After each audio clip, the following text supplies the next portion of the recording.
This is Phantom Power.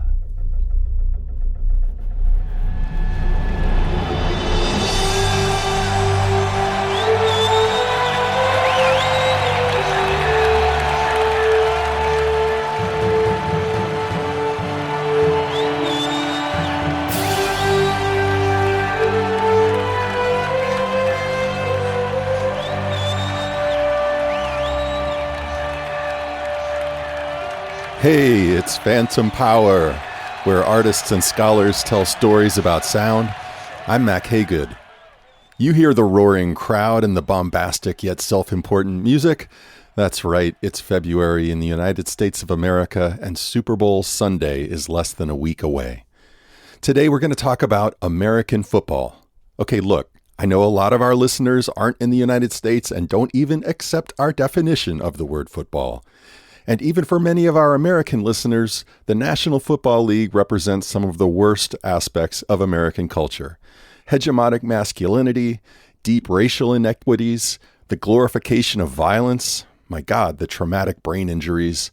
It can be hard to be a thinking, feeling football fan. But at the same time, football exhibits some of the best aspects of American culture, in my opinion.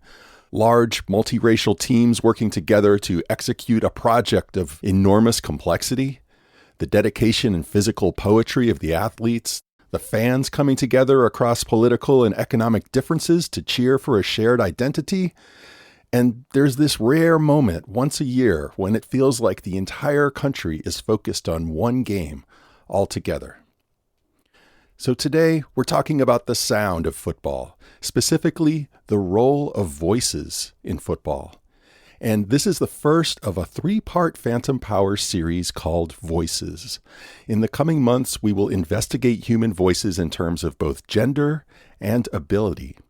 We will talk to a senior scholar in the world of sound studies, Jonathan Stern, about his new book, Diminished Faculties, A Political Phenomenology of Impairment, where he thinks really deeply about the disabled voice and the role of assistive vocal technology. And we're also going to hear a documentary from an exciting emerging scholar in the sound studies space, Stacy Copeland, whose work explores the gender dynamics of voice for women working in radio. But first, we start with a rather quirky story from NFL history that speaks to how the voice intersects with our ideologies around both disability and gender. It's about a player whose voice stopped working the way it once did, revealing that football isn't just a competition between teams on the gridiron. It's a competition of audibility and vocal toughness. And like the rest of our Voices series, I think it opens up some fascinating questions about what a voice actually is, what it does, and what it means to those around us.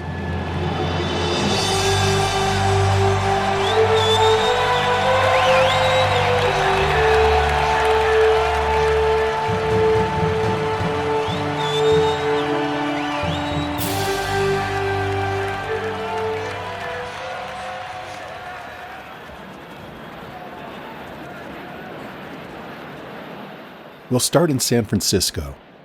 The year is 1980. We're at a National Football League game. Wait, let me cue up some 1980s football music.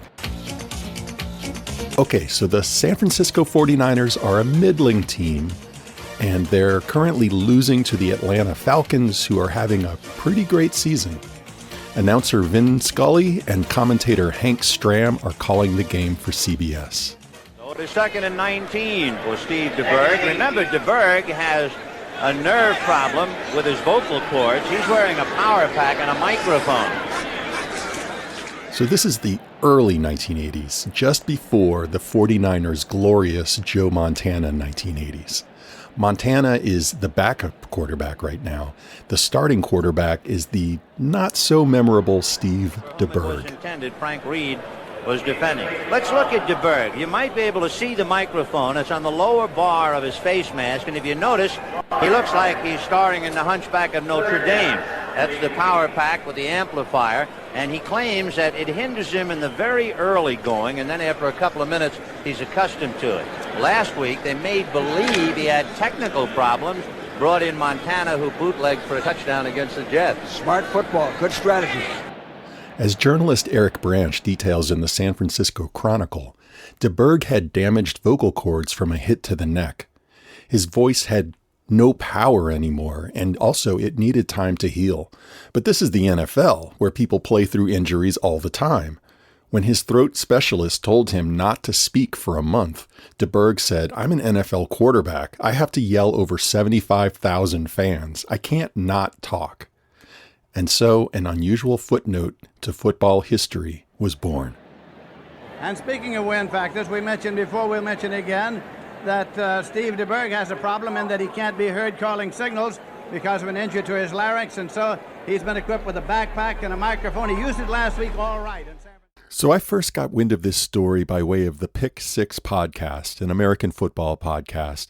The title of that episode was The Unbelievable in all caps, Story of Steve DeBerg's Loudspeaker Shoulder Pads. And as you hear in this clip, they really do find it unbelievable. He's been equipped with a backpack and a microphone. He used it last week all right in San Francisco. If it could get noisy here, something else might happen. What the hell is that? Backpack and a microphone. Oh, you heard that correctly. The team went ahead and strapped a frickin' loudspeaker to his back so he could call signals through a microphone. Seriously, we became obsessed. How was this possible? How did we not know about this? Now, for a sound scholar, there are a lot of interesting aspects to this story. First of all, what is the role of the voice in this profession? I mean, it must be pretty important for the team to go to the trouble of inventing this assistive technology. But second, why the over-the-top reaction of the sports podcast? After all, this is the NFL, one of the most high-tech, performance-enhancing sports around. Why are they freaking out so hard? This question goes beyond what the voice does in the game mechanics to ask what the voice represents in the NFL. To get some answers, I buzzed my friend Travis Vogan, a sports media scholar at the University of Iowa. He is incredibly prolific. He's written histories of ABC Sports, ESPN, boxing movies, and those NFL films. In the world of pro football, toughness is a vital part of a player's anatomy. If you watch any American football, you know the ones I'm talking about. So first, I asked Travis about the role of the quarterback in the NFL. In football, it's a pretty crowded field. There are 22 people on the field at a certain time. And the quarterback is what, sort of colloquially sometimes called the signal caller, but also called the field general. So it has this kind of dual role as sort of someone who's directing traffic and also somebody who's leading. And I think that the way that the voice works tends to fit into that practical, but also that masculine register. For people who aren't familiar with American football, there are two teams lined up facing one another at the line of scrimmage. It's up to the offense, led by the quarterback, to initiate the play. But everyone needs to start at the same time. Otherwise, there's the risk of encroaching onto the other team's side of the field, and the play will be busted and you'll be penalized, right? So it's the voice of the quarterback has to be what really initiates the beginning of the play, right? Well, technically the play is initiated when the ball is snapped, but the quarterback is the one who indicates when the ball should be snapped based on when they say the word that's going to signal the snap. And usually it's hut or hike, but they also can use their voice as a way to distract and deceive. And so one of the big conventions in American football is this idea of a hard count, where they'll basically alter the cadence and the accent on certain syllables or certain words. And the center, the person who hikes the ball from the line of scrimmage to the quarterback to get the play going, the center will be hiking the ball on a specific accent. So rather than going hut and starting the play, they'll go hut, hut, or something like that, or hut, hut, hut, hut. And then on the particular accent that they've agreed upon, the center will snap the ball. And so it's important for people to be able to hear not just the words, but the nuances of the words. And a lot of quarterbacks, for instance, Green Bay Packers quarterback Aaron Rodgers is probably the best known quarterback for what's called a hard count, where they'll be playing with those syllables, not just in a way to keep the defense off guard, but also to try to draw the defense offside. This vocal trickery is one of the keys to Aaron Rodgers' long success in the NFL. If he can draw the defense off sides, an official will throw a penalty flag, but this won't stop the play. Rodgers now basically has a free play on his hands. He can throw the longest, riskiest pass way down the field, and if things go awry and the pass is intercepted by the defense, the play won't count and the penalty will be enforced. But if the play succeeds, Rodgers' coach can refuse the penalty and reap the rewards of the high-stakes play. Flags, free play. Rodgers, touchdown! Flags are down on the field. Sean Lee was back in coverage, and Richard Rodgers is good for the touchdown at 34 yards if it stands. Now Jared Cook, he's the X-factor. Defense, number 95. This penalty is declined. The result of the play, touchdown. Home team fans try to deny this kind of advantage to visiting quarterbacks by being as loud as possible and masking the quarterback's voice. But when COVID kept fans at home on their couches, Rodgers could use his hard count even on the road. Take this game in New Orleans, for example. It's September of 2020. The seats are empty due to COVID. And although the NFL is simulating the presence of cheering fans, the volume is nothing like the usual, notoriously loud environment of the Superdome, which often forces QBs to use a silent counting system.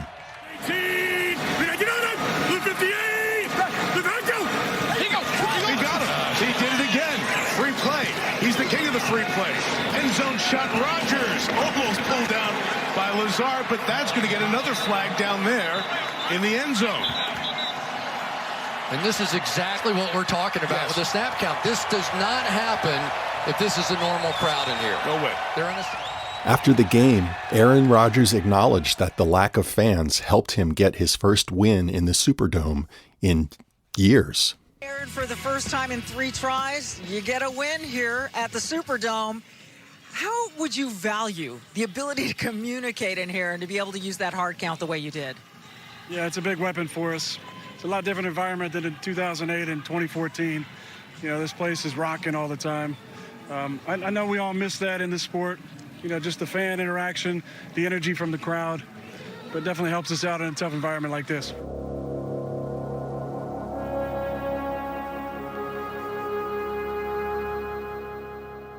Scholars of science, technology, and society often study moments of technological breakdown because these moments reveal the unacknowledged processes and mechanisms that constitute the life that we take for granted.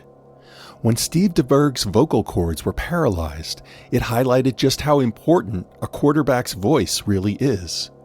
Similarly, when the stadiums were empty under COVID, it showed just how important sports fans and their voices are. In fact, years before the pandemic, Travis Vogan and I wrote an article on the huge, unacknowledged, and uncompensated financial value that fans' voices bring to the NFL and its team owners and its broadcasters. Link in the show notes if you're interested. And you know what? We felt pretty validated to watch the league and the networks scramble to simulate the sound of fans in the COVID era.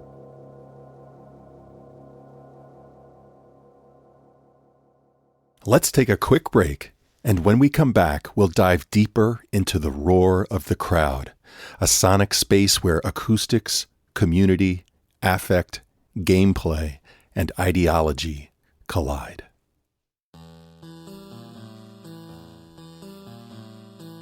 Hey, what's up, guys? It's Moloch, the dark god of information capitalism. Moloch, whose eyes are 1,000 blind windows. Moloch, whose soul is electricity and banks. Just taking a quick break to remind you guys to rate Phantom Power on Apple Podcasts or your podcast app of choice. That's what we in the industry call engagement, and it lets others know that this podcast rocks.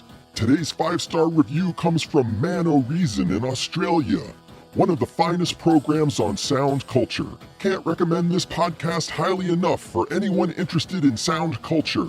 The production is outstanding with a variety of relevant and engaging subjects. The recent 2-part feature examining the legacy of R. Murray Schafer is essential listening.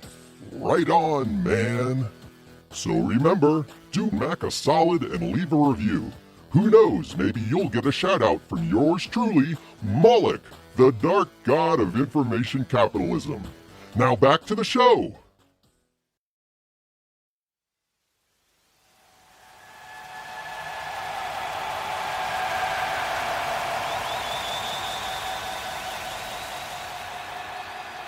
To really understand the role of the voice in the NFL, we have to think about the relationship between voices and noise. Now, noise is a notoriously multivalent term, and much ink has been spilt defining and debating its properties. But let's come at this from the admittedly incomplete perspective that we've learned from communications, IT, and engineering. So here's one cheering fan. One voice. Let's go, Buffalo! It's a signal. It carries the specific message or information of its words, and also a general sentiment. Let's go, Buffalo! But if we multiply this cheering fan by tens, let's go, Buffalo! And then hundreds, let's go, Buffalo! And then thousands,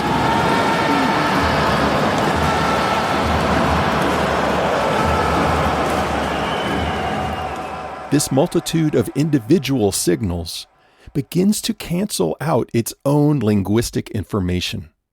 We can't understand the words anymore. In an informatic sense, we've crossed over from vocal signal to vocal noise, but the sentiment remains. In fact, in that very act of canceling out the linguistic value of the individual utterance, an overwhelming affective value is generated. The hairs rise on the back of your neck. Your pulse quickens. You feel something. Maybe it's euphoria, maybe it's terror, but you're in the thrall of a kind of socio-material, sonic excess.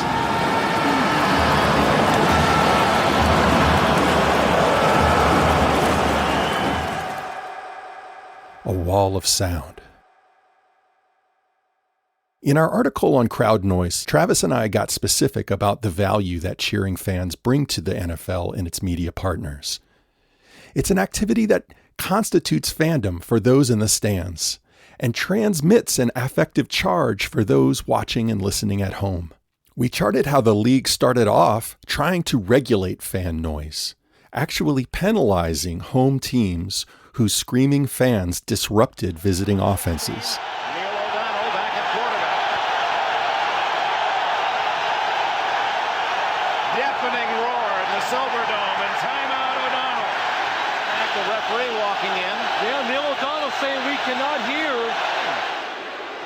But he's going to tell the crowd to settle down. Bobby Ross directing from one sideline, and Parcells now down by 3 the other. Getting quiet so we can get a play. But the fans revolted, and the NFL soon moved to actually promoting the sound of screaming fans, even branding it, as in the Seattle Seahawks fans' famous title, The 12th Man, a name that celebrates the fans' ability to affect the gameplay on the field. And at the same time, advances in audio technology allowed broadcasters to carefully pick up fan noise with microphones and mix it into the rear and side channels, controlling it as an important part of the televised product. But as Travis Vogan explains, voices in the NFL don't just do things, they also mean things. I think that the way that the voice works tends to fit into that practical, but also that masculine register. And so you hear quarterbacks hollering, but not screaming so much. So they have to be loud, but they also tend to be more like booming and baritone and masculine as well. So it's this kind of strange combination between, getting the message out, but also filtering it in a way that sort of signals that manliness and leadership element that we associate, especially with a sport like football, which is so wrapped up in understandings of masculinity, and especially the position of the quarterback, which is the leader of the football team. Wow. Yeah. When you put it that way, it makes me think about, like a Marine drill sergeant or something. There is something about the sound of the voice of the quarterback that is reminiscent of that.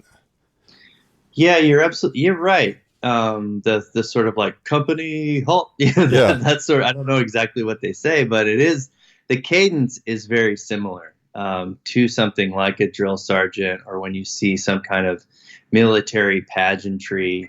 And of course, a drill sergeant isn't somebody who stereotypically would sound any way but fully masculine, right? In the most kind of stereotypical and authoritative way possible. And, if you listen to the quarterback calling a play, you could probably map that onto a military operation pretty easily. And I'm sure that it was partly influenced by that. And again, we're kind of back to this idea of the quarterback as the signal caller / field general, right? In the world of pro football, toughness is a vital part of a player's anatomy. Now, some of you listening might wonder why Travis and I are dwelling on such an obvious point. I mean, if you hate the NFL and you've made it this far, by the way, thank you for making it this far. Really, thank you. You're probably thinking, well, of course, as the leader of this toxic spectacle of masculinity, the quarterback is going to be a bellowing blowhard. I don't have the world's greatest rejoinder for that. And to the extent that the broader American culture is like the NFL, patriarchal, racist, corporate capitalist, ableist, what the bioethicist Gregor Wolbring calls a rat race of human abilities, well, we desperately need to change that. But on the other hand, I will defend the idea of a playful space, removed from everyday life, a ritual space where people display the virtues of strength, courage, speed, dexterity, and intelligence. I just think that anyone of any background or gender identity should have the full opportunity to develop those skills and to compete with them at the highest level. And right now, the NFL is far from that kind of space. In the NFL, only one player can have his voice heard, and the NFL has a very specific idea of what that voice can sound like. What the hell is that? Back in a microphone. Seriously, how was this possible? And this explains the comical and disbelieving tone around Steve DeBerg's vocal prosthesis. Can a weak-voiced man really be an NFL quarterback? Isn't his voice revealing some inner weakness? And isn't using a loudspeaker cheating? It's just a particularly striking instance of the way ideology works, right? That this thing, the sound of a person's voice, either in the air or through a microphone, becomes a index of all these other things about a person, like whether they're in control of themselves, whether they're believable, whether they're relatable, whether they're likable, whether they're powerful, whether they're weak, whether they should be taken seriously, whether they're smart or dumb. And this is before we get into things like accent, language, usage, and subculture and things like that.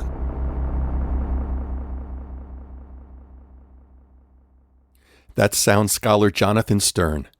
We're going to hear a lot more from him in an upcoming episode in this new series, Voices.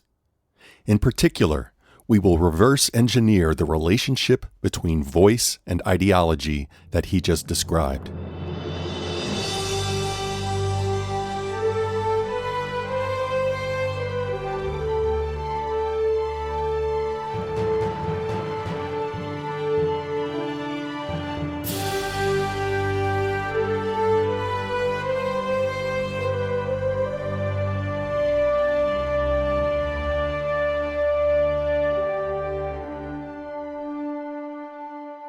The meaning of a voice is never limited to its words. Its very sound speaks volumes. Or at least we hear it to do so. We really believe that the voice reveals something essential about the speaker.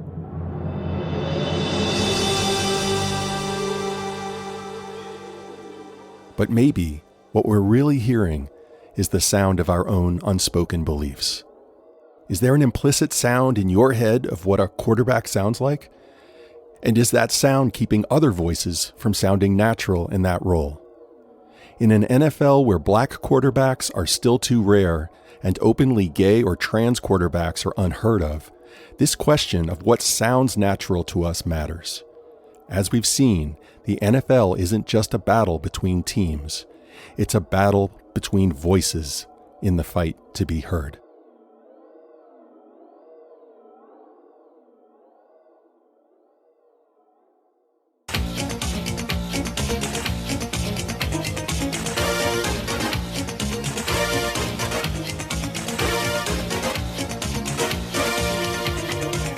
And that's it for this episode of Phantom Power. Big thanks to my friend Travis Vogan for being on the show. You can find links to some of the things we talked about, including that 2016 paper that Travis and I wrote, The 12th Man, Fan Noise in the Contemporary NFL. It's all at phantompod.org. You can also subscribe to our show there or wherever you get your podcasts. We'd love it if you'd rate and review us on Apple Podcasts or your podcast channel of choice. Today's episode was written and produced by me, Mac Haygood, with special thanks to Amy Shurseth for her helpful feedback on an early draft. Phantom Power's production team includes Amy, Ravi Krishnaswamy, and Craig Ely. And our new transcript maestro and research assistant is Jason Megacy. Coming to you from Cincinnati, Ohio, home of the soon-to-be world champion Bengals, I'm Mac Haygood, and go Bengals!